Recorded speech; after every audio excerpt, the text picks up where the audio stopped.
Members of the jury, we're at break. Has anybody discussed this case or has anybody heard anything about this case while on the break? Please raise your hand if you've heard it or discussed anything. All right, seeing no hands are raised, we're going to go into closing arguments. Both the state and the defendant have now rested their case. The attorneys will present their final arguments. Please remember that what the attorneys say is not evidence or your instruction on the law. However, do listen closely to their arguments. They are intended to aid you in understanding the case. Each side will have equal time, but the state is entitled to divide this time between an opening argument and a rebuttal argument after the defense has given its closing argument. State, prepared? Yes, Your Honor. Please, the court. Go ahead, Mr. Coleman. Counsel. Yes, Your Honor.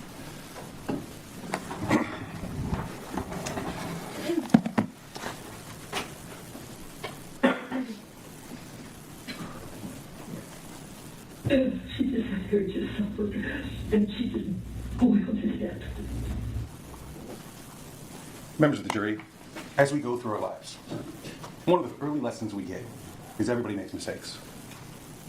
Most of the time, we apologize, we accept responsibility, and we move on.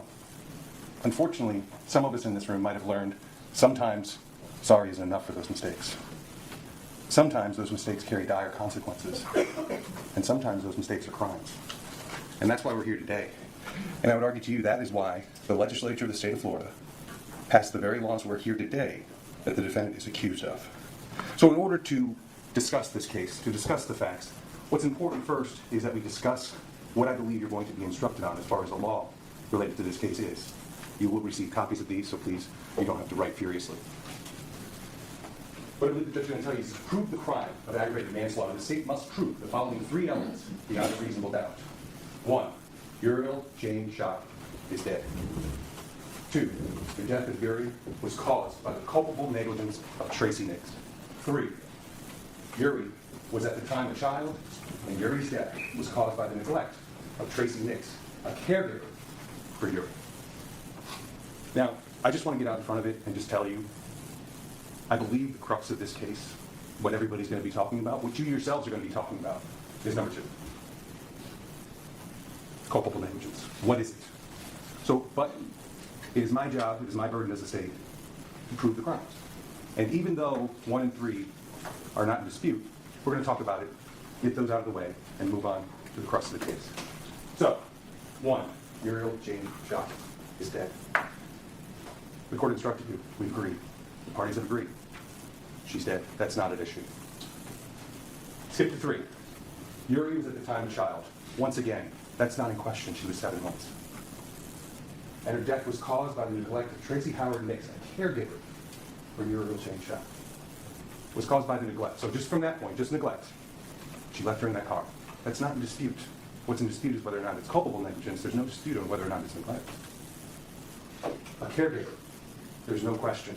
As the judge will inform you, a caregiver means a parent, adult household member, or any other person responsible for the child's welfare. She was Uri's grandma. She was the sole caregiver at that time for Uri. Uri was solely dependent on her for care. So I would argue to you, members of the jury, that 1 and 3 are not in dispute. So let's talk about 2. Before we get there, there's this language that we're going to get to in culpable negligence. That may be confusing, but it's clarified by what the judge is going to instruct you on what neglect of the child means. It means a caregiver's failure or omission to provide a child with the care, supervision, and services necessary to maintain the child's physical and mental health, including but not limited to obesity, or the well-being of the child. Here's the thing. Neglect may be based on repeated conduct or a single incident. Repeated conduct or a single incident. Or omission by that caregiver. They didn't do something. So I want you to keep that in mind, please. So we'll turn to it. The death of Uriel Jane Shock was caused by the culpable negligence of Tracy Howard Nix. Remember, it could be a single incident. I anticipate the judge is going to tell you that aggravated manslaughter, he's going to tell you at first, every person has a duty to act reasonably towards others. If there's a violation of that duty without any conscious intention to harm, that violation is negligence, simple negligence. So it's interesting, and I want to discuss that for a moment before we go on. How are you given the definition of culpable negligence? We define simple negligence. Culpable negligence is, you can have negligence, but it can become more based on the facts and circumstances. It's important. The definition of culpable negligence is started by giving you the definition of simple negligence. The defendant cannot be guilty of aggravated manslaughter by causing the death merely from a negligent act. But culpable negligence is more than the failure to use ordinary care. In order for the negligence to be culpable, it must be gross and flagrant. Culpable negligence is a course of conduct showing a reckless disregard for human life or the safety of persons exposed to its dangerous effects. See, that course of conduct is one way. Or safety of persons exposed to its dangerous effects. Safety of persons exposed to being left in a hot vehicle. It fits there. It fits there. Or shows wantonness or recklessness. Or grossly careless disregard for the safety and the welfare of the public, or indifference to the rights of others. The negligent act or omission must have been committed with utter disregard for safety of others. That's what we're talking about here. Those are the types of things that we're talking about. So when we start to talk about culpable negligence and what it is, that definition, I think, sets the stage of how you're to analyze. First, was there negligence? Second, was that culpable negligence? Follow that definition. So how do we determine what culpable negligence is? We just don't look at the act. We look at everything surrounding that act. And the results of that act, that's what gives you culpability. That's what gives you criminal negligence. So in order to discuss that and have a conversation about that, I think we just need to go through briefly a rough timeline. We don't have anything set in stone, but we have good witnesses who testified, and we have an idea of exactly what happened that day. Around 9:30 to 11 a.m., there was some testimony, it might have been 10. Regardless, there was that permit. We heard from the two nice night ladies, Uriel, the defendant herself. That's where she started out that day. Sometime between 11 and 12, she being the defendant, agreed to pick up Uriel that day. We know that she talked with Taylor. She at least messaged, and we do see on her phone around 11:18 that there was a conversation. Sometime between, and at that meeting, is when they have from the prayer meeting from 9:30 to 11, lunch is discussed. We're going to meet at these.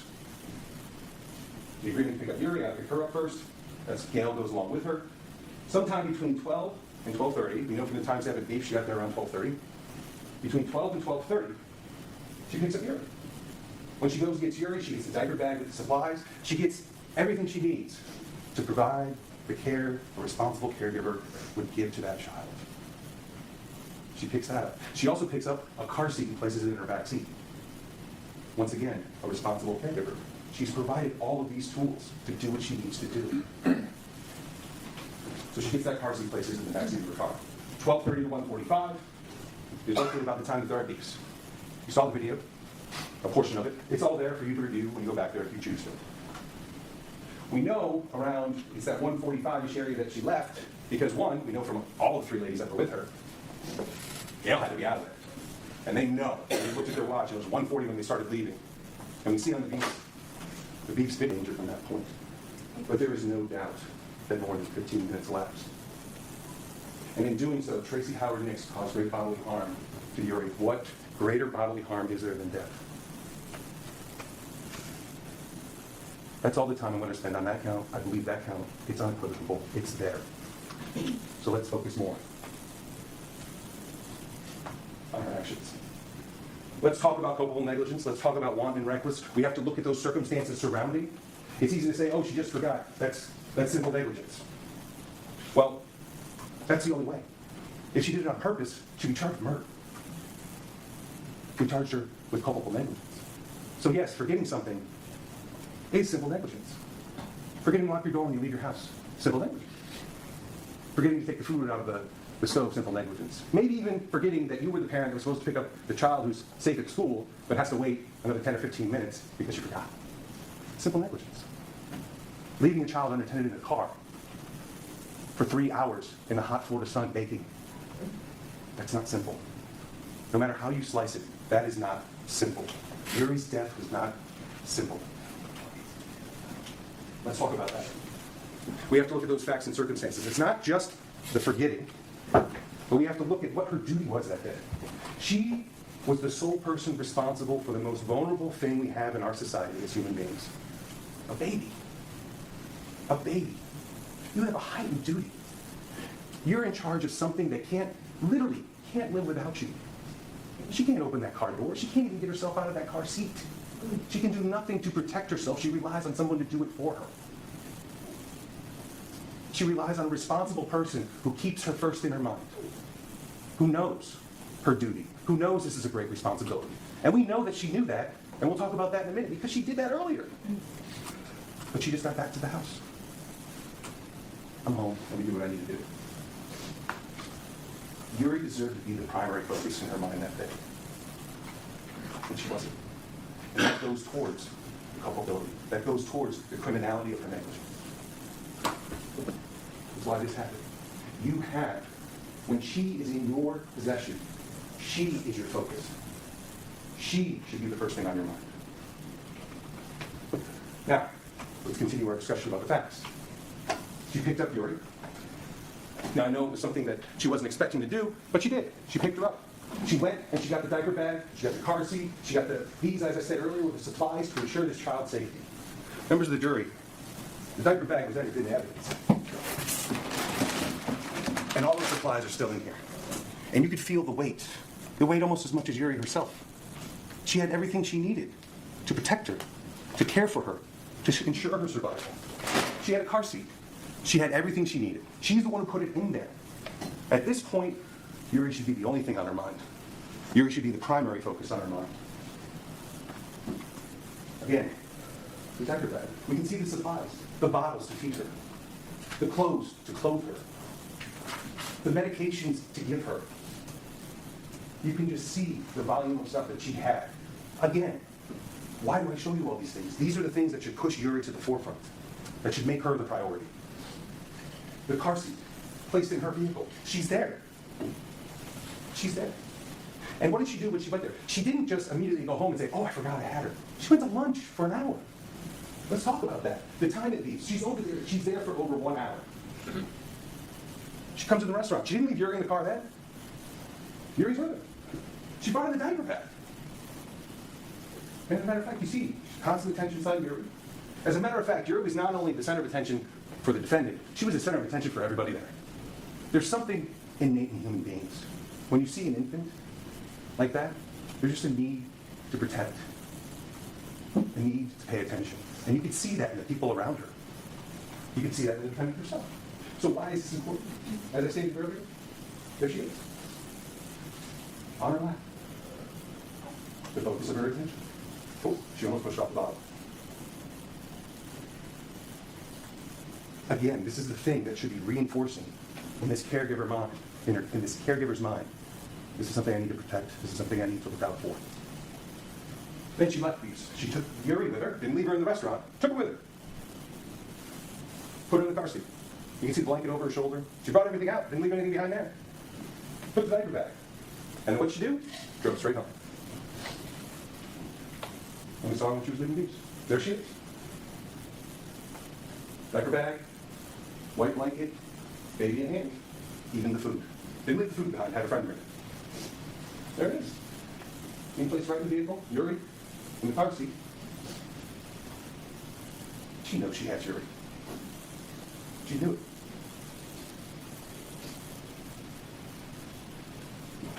She placed her in that car seat herself. That's right behind her driver's seat. She's driving an SUV, but it's not one of those giant SUVs. It's not a Hummer. It's a small vehicle. She put the diaper bag in there. She put the blanket in there. All these things. And then where'd she go? Was it just you and Uriel in the car? Who's in the car with me? Okay. And about, no, when you got back to the house, did you make any stops in between? No stops in between, straight home. Straight home from spending an hour at lunch, phoning over little Uri. Didn't make any stops, no interruptions in between. Straight home. And what did she do when she got home?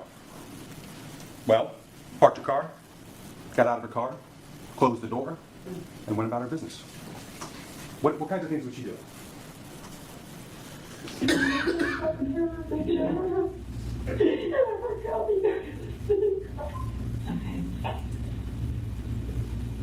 And I played my piano.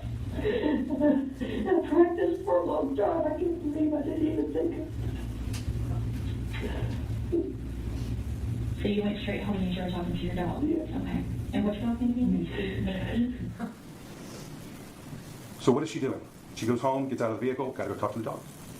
Got to go practice my piano. I'm working hard at it. As I said, got out of her car.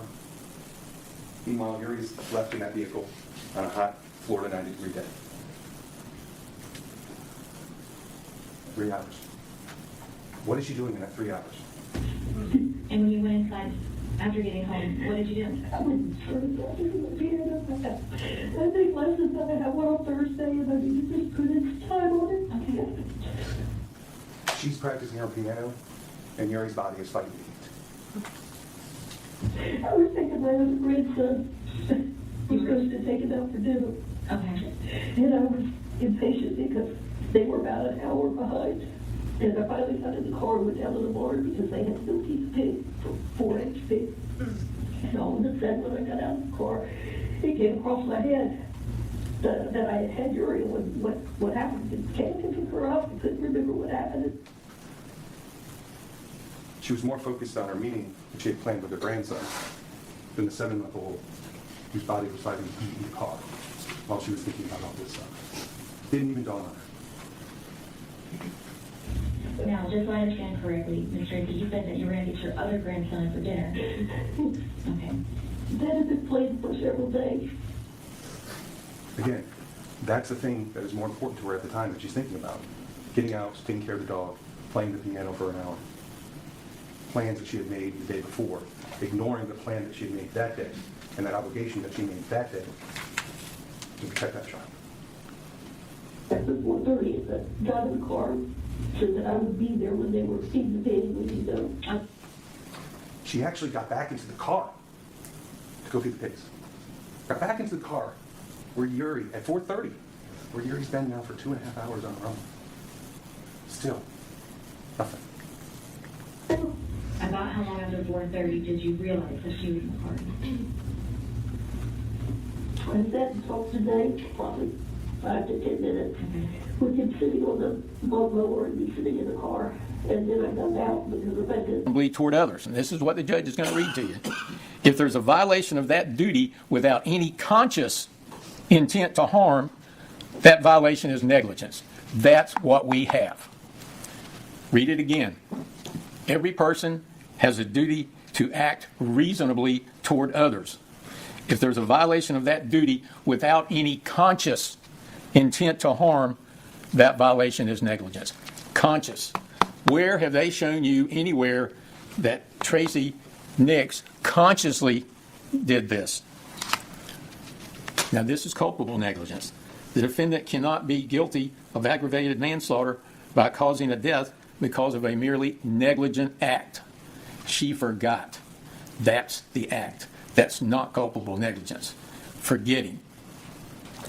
It's more than a failure to use ordinary care toward others.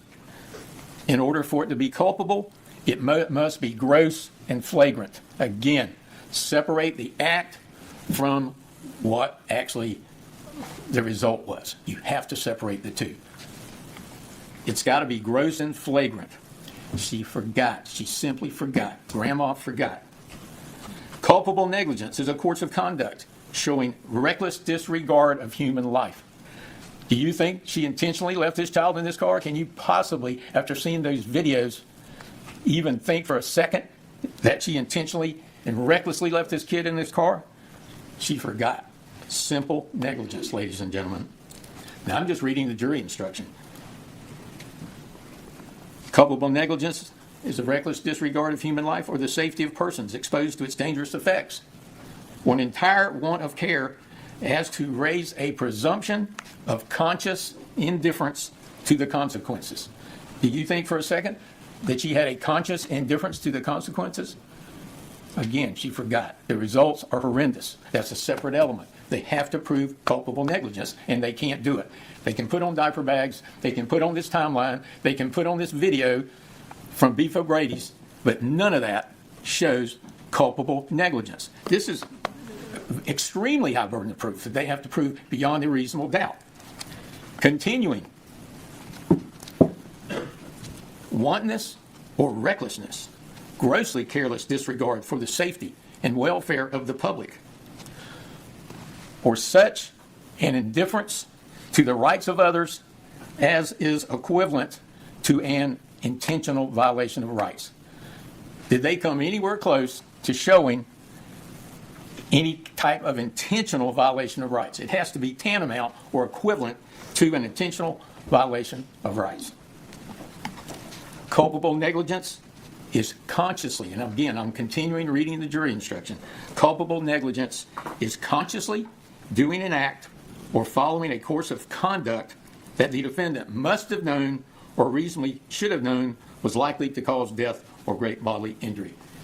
This is replete with gross, flagrant, conscious disregard. There's nothing here to show that. They've shown simple negligence. Again, every person has a duty to act reasonably toward others. If there's a violation of that duty without any conscious intent to harm, that violation is negligence. Again, that's what we have. These are very serious charges. I ask you to deliberate, read these instructions at 7.7a, and look at the definition of culpable negligence. They have not proven it. The whole issue here, again, is culpable negligence, and she forgot when she got home. And you say, well, why did she forget? I don't know. The brain's a strange thing. Why did she forget? Was it age? Distractions? They had the roofers there that day? You had other plans? But again, she simply forgot. She simply forgot. And when she remembered, well, you saw what happened when she remembered.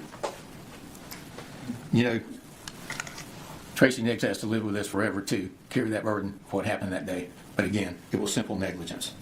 When you forget, you forget. And when you remember, why do you remember again? Now, I'm sure every one of you, regardless of your age, has had an incident or a number of incidents where you're supposed to pick up something or somebody on the way to work, and you get to work. You're supposed to pick up something at the grocery store on the way home. You forget. It's simple negligence. It was simple negligence here. The state was wrong when they said that there's a higher duty when it's a child. That's number 3. That's not number 2. There's nothing in culpable negligence that talks about babies as opposed to anybody else. You have to look at that. The actions of Mrs. Nix. The actions, not the results. There's nothing we can do to bring this child back, ladies and gentlemen. And again, I urge you to look at the definition.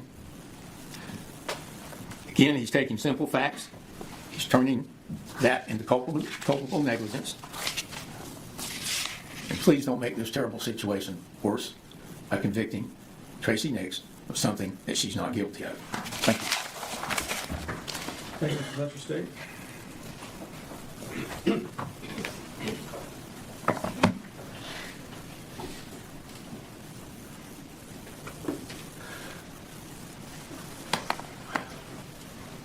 I started out when I spoke with you folks, discussing mistakes, and sometimes sorry isn't enough. And I would argue that the judge is going to instruct you on something that agrees with me.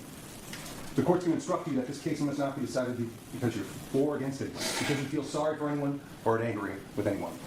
And I agree with that. No matter which side, we're human beings. I apologize to you, the jury, because we asked you to do something impossible, which is set aside what makes you human, your emotions, but you have to do it.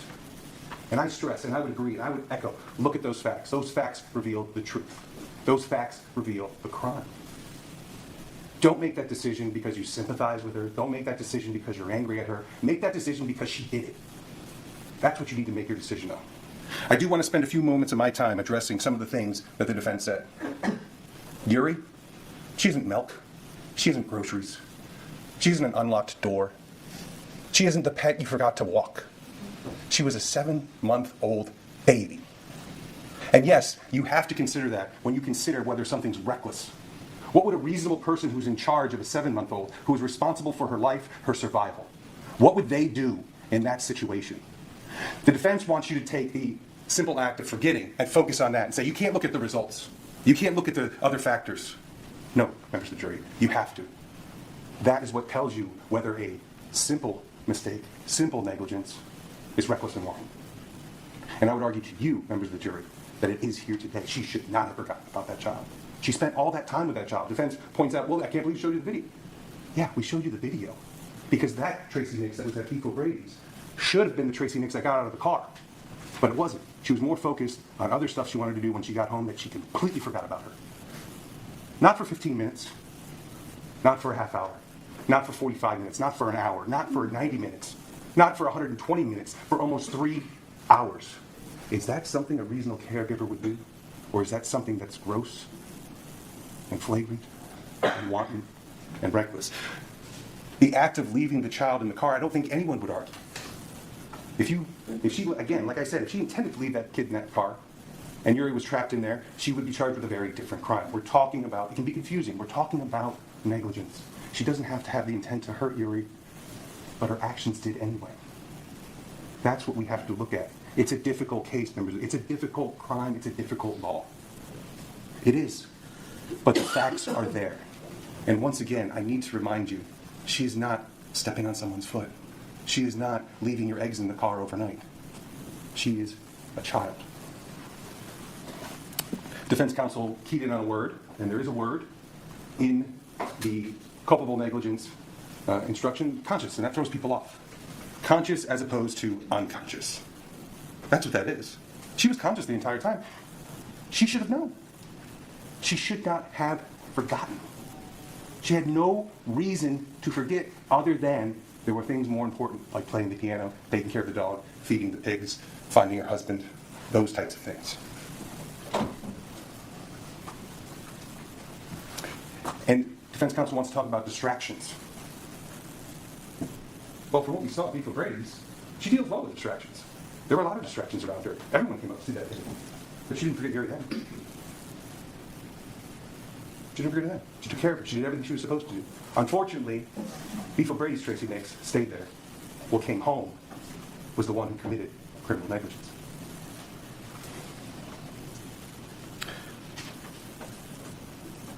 At the end of the day, members of the jury, I think you have to look at all the facts and circumstances. Not just the forgetting, but all of the surrounding circumstances. And you have to look at that and say, what would a reasonable person in that situation do? What would a reasonable person who is responsible for the care and safety of a 7-month-old infant do? And I would argue to you, it would be, remember, don't forget, don't leave, be focused on her. Make sure she's okay. She's your little granddaughter. Care for her, protect her, get her out of the car. And a failure to do that, members of the jury, that's a mistake, that's criminal. That's a mistake, that's culpable. That's a mistake, that's the crime of aggravated manslaughter. That's the mistake that she needs to be held accountable for under the law. And you need to go back in that jury room and convict her. Thank you. Thank you. Do you want to close your screen down? Yes, sir. Please.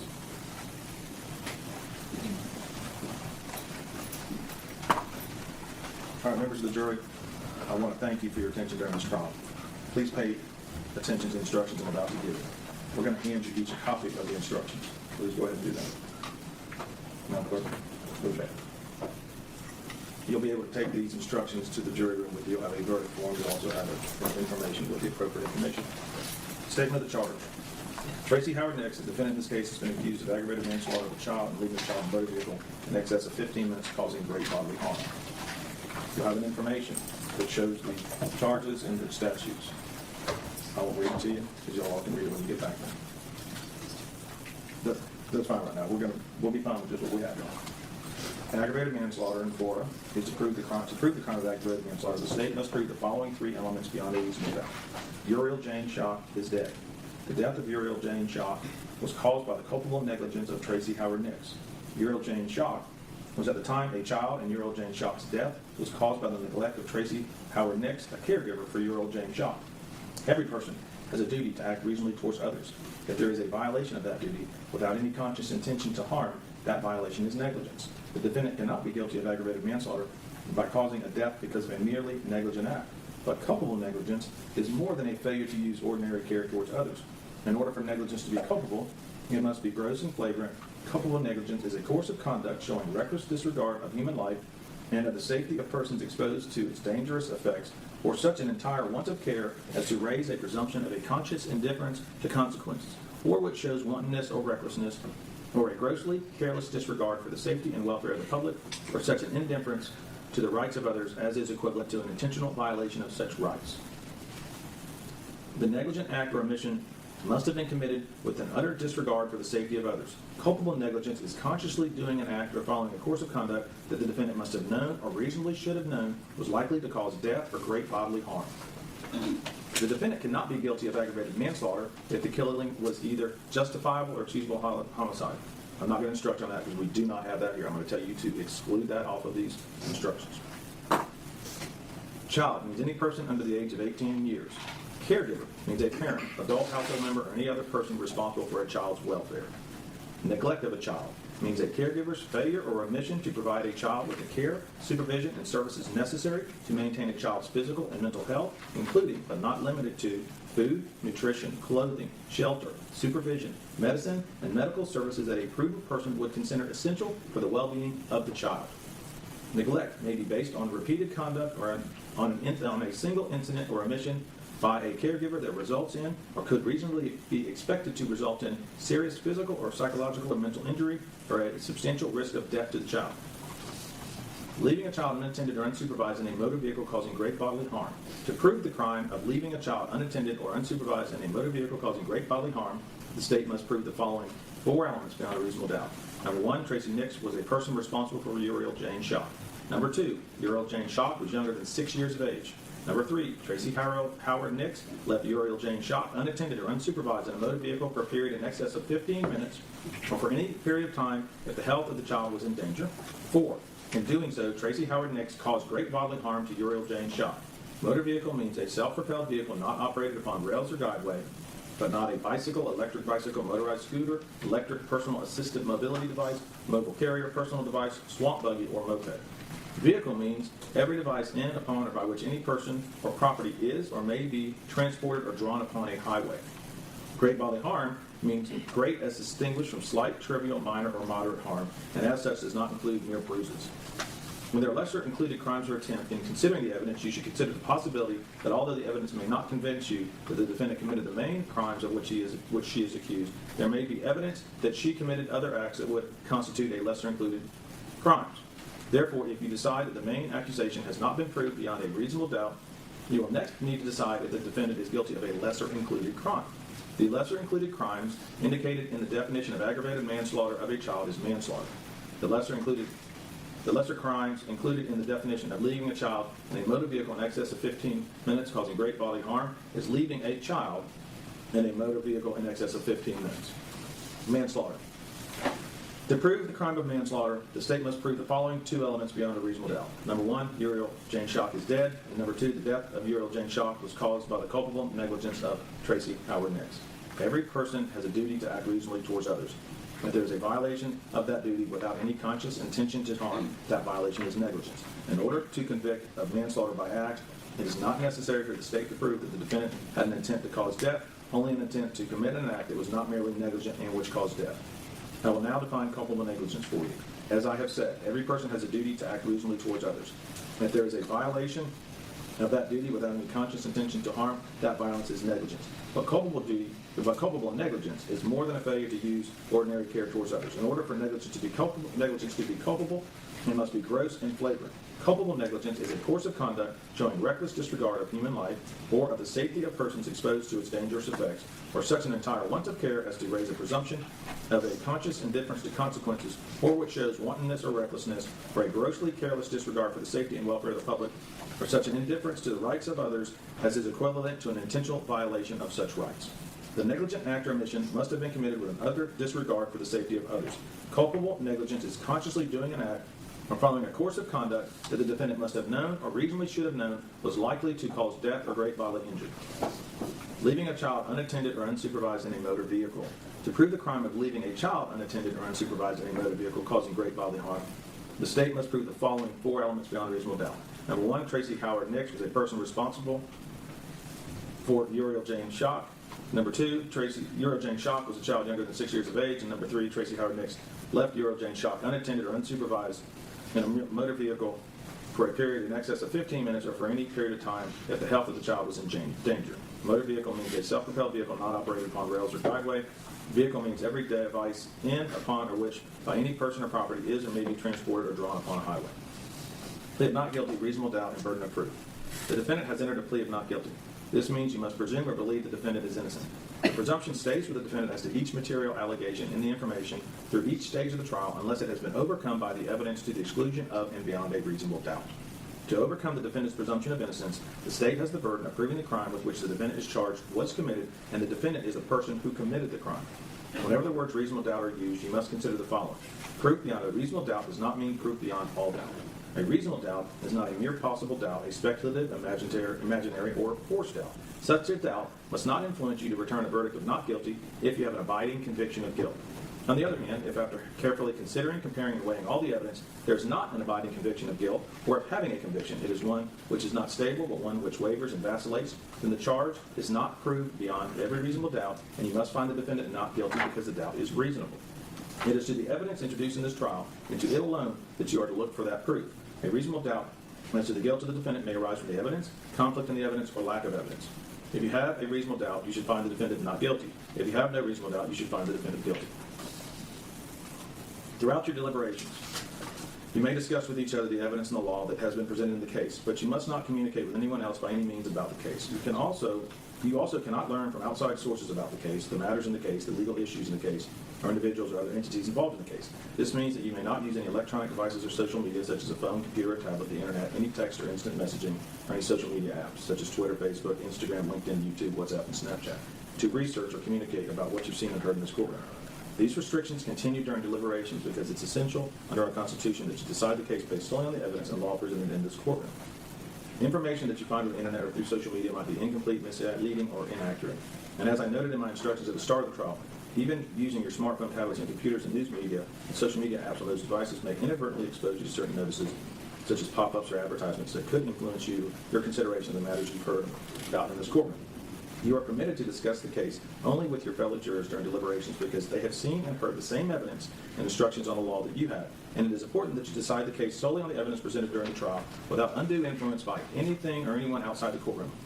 For this reason, I expect you to inform me at the earliest opportunity should you learn about or share any information about this case outside of the courtroom or the jury room, or learn that another juror has done so. You will weigh the evidence. It is up to you to decide what evidence is reliable. You should use your common sense in deciding which is the best evidence and which evidence should not be relied upon in considering your verdict. You may find some of the evidence not reliable or less reliable than other evidence. You should consider how the witnesses acted as well as what they said. Some things you should consider are, number one, did the witness seem to have an opportunity to see and know the things about which the witness testified? 2, did the witness seem to have an accurate memory? 3, was the witness honest and straightforward in answering the attorney's questions? 4, did the witness have some interest in how the case should be decided? 5, does the witness's testimony agree with the testimony and other evidence in the case? Whether the state has met its burden of proof does not depend upon the number of witnesses it has called or upon the number of exhibits it has offered, but instead upon the nature and quality of the evidence presented. The fact that a witness is employed with law enforcement does not mean that his or her testimony should be given any other weight than any other testimony. Expert witnesses are like other witnesses, with one exception. The law permits an expert witness to give his or her opinion. However, an expert's opinion is reliable only when given on a subject about which you believe him or her to be an expert. Like other witnesses, you may believe or disbelieve all or any part of an expert's testimony. It is entirely proper for a lawyer to talk to a witness about what testimony the witness would give if called to the courtroom. The witness should not be discredited by talking to a lawyer about his or her testimony. You may rely upon your own conclusions about the credibility of any witness. A juror may believe or disbelieve all or any part of the evidence or the testimony of any witness. The defendant did not testify in this matter. The Constitution requires the state to prove its accusations against the defendant. It is not necessary for the defendant to disprove anything, nor is the defendant required to prove her innocence. It is up to the state to prove the defendant's guilt by evidence. The defendant exercised a fundamental right by choosing not to be a witness in this case. You must not view this as an admission of guilt or be influenced in any way by her decision. No juror should ever be concerned whether the defendant did or did not take the witness stand to give testimony in this case. The defendant's statements were introduced into evidence. A statement claimed to have been made by the defendant outside of court has been introduced into evidence. Such a statement should always be considered with caution and be weighed with great care to make sure it was freely and voluntarily made. If you conclude the defendant made the statement, you must also determine from the evidence whether this defendant's statement was freely and voluntarily made. In making this determination, you should consider the circumstances, including but not limited to, 1, whether when the defendant made the statement, they had been threatened to get them to make the statement. 2, whether anyone had promised the defendant anything to get the defendant to make the statement. If you conclude the defendant made the out-of-court statement, but it was not freely and voluntarily made, you should disregard it. Rules for deliberation. There are some general rules that apply for your discussions. You must follow these rules in order to return a lawful verdict. You must follow the law as it is set out in these instructions. I've read them to you. You're going to get them, take them in the back. If you fail to follow the law, your verdict will be a miscarriage of justice. There is no reason for failing to follow the law in this case. All of us are depending upon you to make a wise and legal decision in this matter. This case must be decided only upon the evidence that you have learned, that you have heard from the testimony of the witnesses, and have seen in the form of exhibits and evidence in these instructions. This case must not be decided for or against anyone because you feel sorry for anyone or are angry at anyone.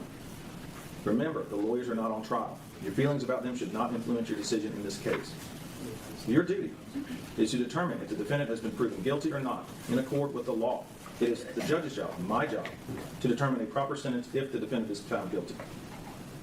Whatever verdict you render must be unanimous. That is, each juror must agree to the same verdict. Your verdict should not be influenced by feelings of prejudice, bias, or sympathy. Your verdict must be based on the evidence and on the law contained in these instructions that I'm giving you and that I've read to you. That is the law. I'm going to caution you all. Deciding a verdict is exclusively your job. I cannot participate in that decision in any way. Please disregard anything I may have said or done that made you think I prefer one verdict over another. When you reach a verdict, you may find the defendant guilty as charged or guilty of such lesser included crimes as the evidence may justify or not guilty. If you return a verdict of guilty, it should be for the highest offense on the verdict form for each count that has been proven beyond a reasonable doubt. If you find that no offense has been proven beyond a reasonable doubt, then of course your verdict must be not guilty. The verdict must be unanimous. That is, all of you must agree to the same verdict. Only one verdict may be returned as to each crime charged. The verdict must be in writing, and for your convenience, the necessary verdict form has been prepared for you. It reads as follows. It's 2 pages. The first page is the count 1 and 2, and the second page is where the foreperson dates and signs it. It says, in the Circuit Court, 10th Judicial Circuit of Florida, in and for Hardy County, State of Florida versus Tracy Howard Nix, CF 22-289A, verdict form. We, the jury, find as follows as to count 1 of the charge. Check only 1. You check 1. The defendant, Tracy Howard Nix, is guilty of aggravated manslaughter of a child. 4. The defendant, Tracy Howard Nix, is guilty of manslaughter, a lesser included offense of count 1. Or, this defendant, Tracy Howard Nix, is not guilty. You go then to count 2. We, the jury, find as follows as to the count 2 of the charge. Check only 1. The defendant, Tracy Howard Nix, is guilty of leaving child in a motor vehicle in excess of 15 minutes, causing great bodily harm. 4. The defendant, Tracy Howard Nix, is guilty of leaving child in a motor vehicle in excess of 15 minutes, a lesser included offense of category 1. Or, the defendant, Tracy Howard Nix, is not guilty. You go to the second page, you date it, the foreperson. So we all say this, blank day of January 2025, foreperson signs it, prints the name. A single defendant with multiple counts of information. A separate crime is charged in each count of the information, and although they have been tried together, each crime and evidence applicable to it must be considered separately and a separate verdict returned as to each. A finding of guilty or not guilty as to one crime must not affect your verdict as to the other crimes charged. I'm going to submit the case to you as the jurors. We're going to have lunch. It's already been ordered for you. It'll be in there. You're going to have time. So in a few minutes, the bailiff's going to take you to that room. The first thing you should do is choose a foreperson who will preside over your deliberations. The foreperson should see to it that your discussions are carried out in an organized way and that everyone has a fair chance to be heard. It is also the foreperson's job to sign and date the verdict form when all of you have agreed on a verdict and to bring the verdict form back to the courtroom when you return. During deliberations, jurors must communicate about the case only with one another and only when all jurors are present in the room. If a juror goes to the restroom, the deliberation should stop until the juror returns. You are not to communicate with any person outside the jury about this case until you have reached a verdict. You must talk about this case in person or through the telephone, writing, or electronic communication, such as email or any other means. Do not contact anyone to assist you during deliberations.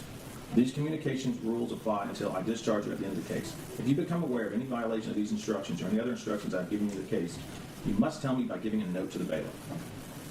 Many of you have cell phones, laptops, tablets, and other electronic devices here in the courtroom. The rules do not allow you to bring your phones or any of these types of electronic devices into the courtroom.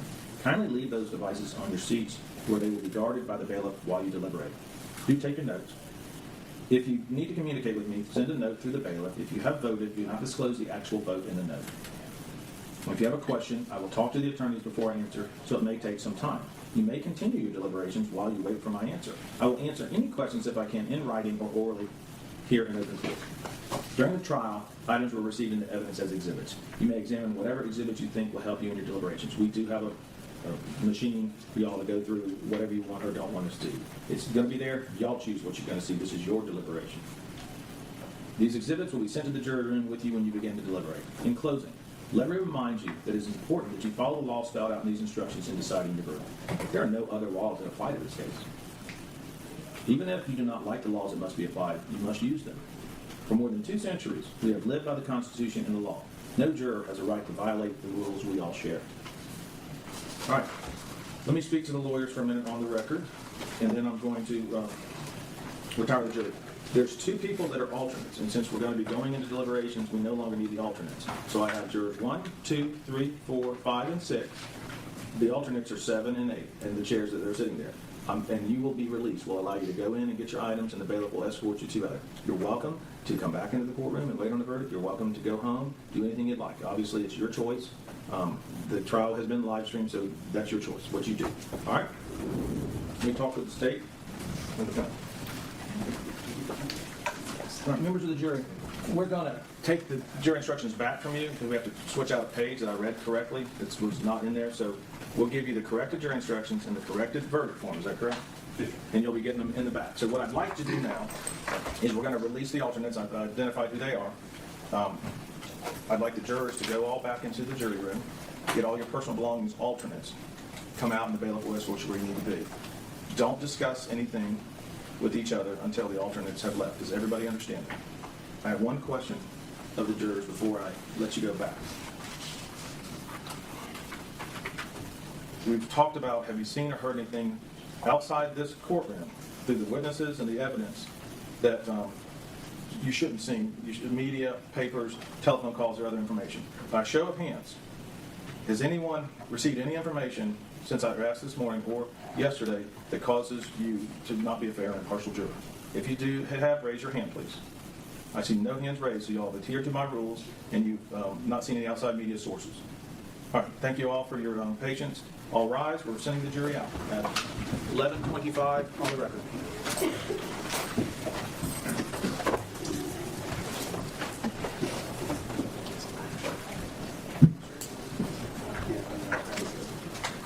All right,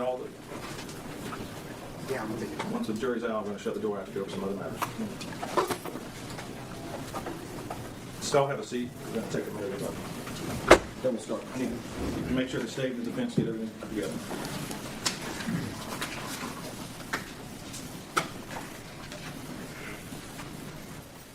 All right, everyone have a seat.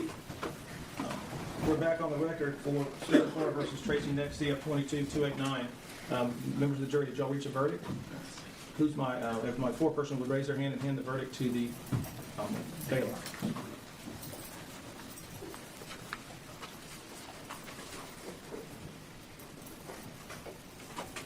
All right, defense, please rise. Mrs. Nix, please rise. All right, we're going to go ahead and publish the verdict.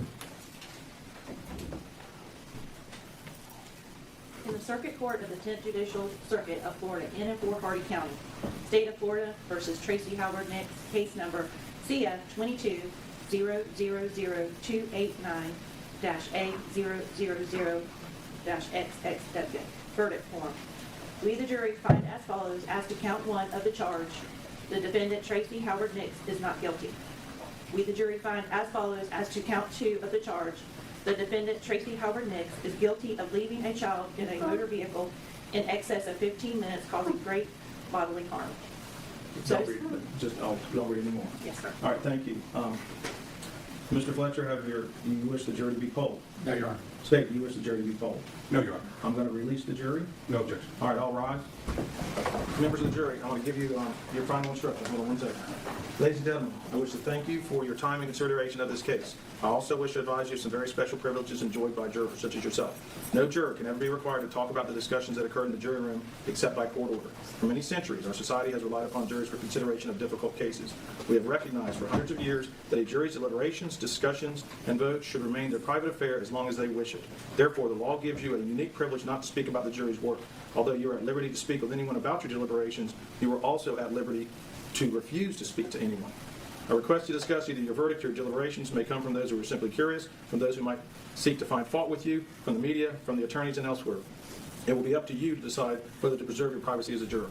I want to thank you on behalf of the citizens of Hardy County and Polk County for spending your time with us. Thank you very much for your time and consideration. You may be excused. Even though All right, all, once they leave, have a seat, and I'll have the defendant proceed to the podium with their attorney.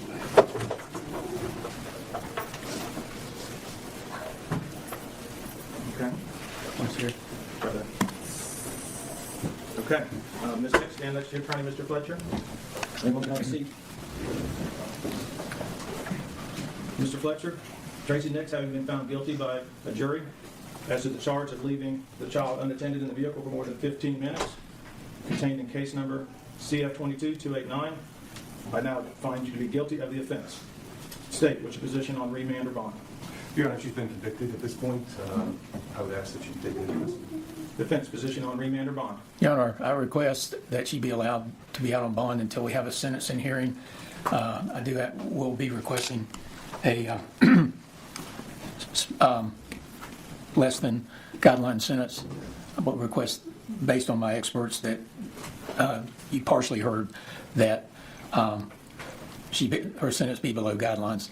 I have also had my office contact the bail bondsman. He is willing to remain on the bond. I can tell you that as an officer of the court. There's plenty of time to incarcerate her. I do need her also to be able to prepare for sentencing. All right, state anything further? And further, Judge, she's been on pretrial release for over 2 years. There hadn't been a seconds problem with her. She's been to every court appearance that we've had, and I see no reason to remand her at this time. State anything further? No, the state stands by its previous position. All right, a sentencing date of April 3rd at 8:30 a.m. Does that work with state? We will make it work. Defense, does that work with defense? Same as the state, will make it work. All right. At this point in time, based on the jury verdict of guilty, I'm remanding you into custody, Ms. Nix. You are to be with the sheriff pending the pre-sentence investigation report by the Florida Parole and Probation Commission. Your bond is hereby revoked. Will be held at no bond. I hereby order the Florida Parole and Probation Commission to prepare a pre-sentence investigation report upon the defendant and furnish same to the court as soon as practicable.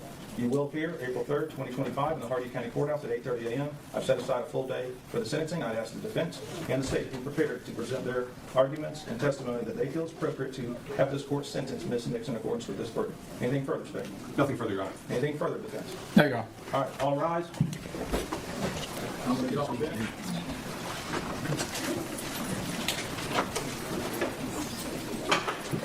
Come on outside.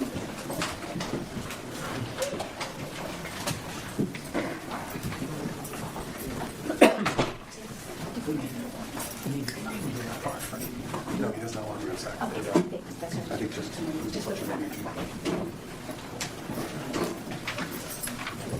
All right, ladies and gentlemen, court is adjourned. Everybody can exit the courtroom now. Thank you. You can have it.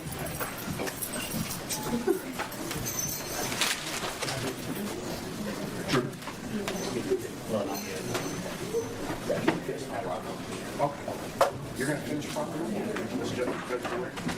Yeah.